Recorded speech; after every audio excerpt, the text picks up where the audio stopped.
sebetulnya keputihan itu ada dua ya. Jadi ada keputihan yang sifatnya fisiologis sama keputihan yang sifatnya patologis. Nah, pada beberapa kasus yang misalnya fisiologis ya, itu bisa terjadi pada kasus misalnya orang yang mau haid, itu karena pengaruh hormon. Jadi dia getah vaginanya lebih banyak. Atau orang yang hamil, itu juga getah vaginanya lebih banyak. Jadi seolah-olah kayak keputihan. Atau misalnya ya orang yang habis hubungan seks, itu juga bisa karena dia terangsang getah vaginanya juga lebih banyak. Jadi seolah-olah kayak keputihan. Itu yang fisiologis. Sedangkan yang patologis adalah keputihan yang disebabkan karena reaksi inflamasi atau infeksi.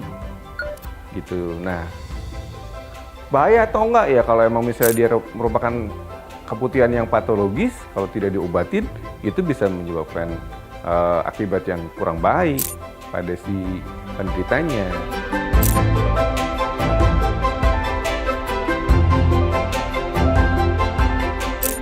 Jadi kalau ditanyakan, apakah misalnya keputihan itu bisa merusak selaput darah pada remaja? Ya itu sebetulnya enggak. Ya, karena selaput darah itu biasanya paling sering rusak itu akibat trauma. Ya, trauma baik misalnya karena senggama, olahraga ataupun aktivitas lain. Ya, jadi gitu. Jadi sedangkan kalau infeksi sendiri, soalnya infeksinya hebat tapi sangat gak ada ya data ya yang menyatakan bahwa karena keputihan itu sendiri sehingga selaput darahnya itu rusak. Karena selaput darah itu sebenarnya jaringan yang cukup elastis ya. Jadi begitu cukup kuat gitu.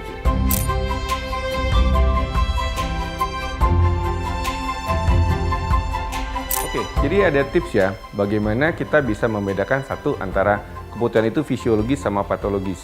Dan kapan kita harus ke dokter, ke bidan atau ke dokter spesialis kandungan atau dokter kulit gitu ya, kulit kelamin kalau emang misalnya kita mengalami keputihan. Kita punya satu patokan yaitu keputihan itu bersifat patologis kalau misalnya dia berwarna ya, jadi misalnya berwarna kuning, kehijauan atau coklat ya, ada darahnya. Kedua adalah dia berbau. Baik dia berbau amis misalnya, berbau tidak enak atau misalnya berbau busuk. Dan yang ketiga kalau ada keluhan subjektif, ya jadi keluhan subjektif itu misalnya gatel atau misalnya sakit, perih, ya atau rasa panas di dalam vagina. Nah 3 hal tadi itu bisa jadi patokan, ya untuk membedakan antara keputihan yang fisiologis atau patologis.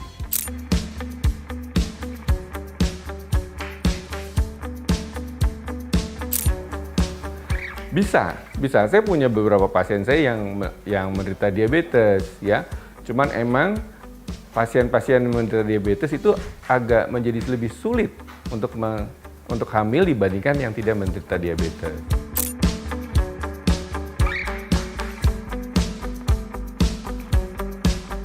Pada kehamilan itu ada hormon plasenta yang juga membuat gula darah itu menjadi lebih tinggi. Ya, jadi pada beberapa kasus sendiri orang yang tidak menderita diabetes, dia bisa menderita diabetes dalam kehamilan karena pengaruh hormon tadi, namanya diabetes gestasional. Nah, apalagi yang sudah menderita diabetes, jadi gula darahnya cenderung akan menjadi lebih tinggi. Jadi kita harus lebih hati-hati. Dan diabetes itu berkorelasi dengan komplikasi-komplikasi yang ada. Bahkan dari mulai trimester 1, orang-orang yang menderita diabetes itu mempunyai kecenderungan risiko keguguran yang lebih tinggi, bayinya juga cacat lebih tinggi, ya. Dan misalnya kalau sudah hamil besar, dia mempunyai komplikasi lagi yang banyak, preeklamsi, ya. Terus misalnya bayi besar, risiko perdarahan pada saat melahirkan, ya. Jadi emang kalau orang hamil dengan diabetes tuh kuncinya emang harus dikontrol gula darahnya. Jadi bukan berarti nggak bisa ya, bisa. Banyak pasien yang menderita diabetes hamil dan bisa selamat ibu dan bayinya selama gula darahnya bisa dikontrol.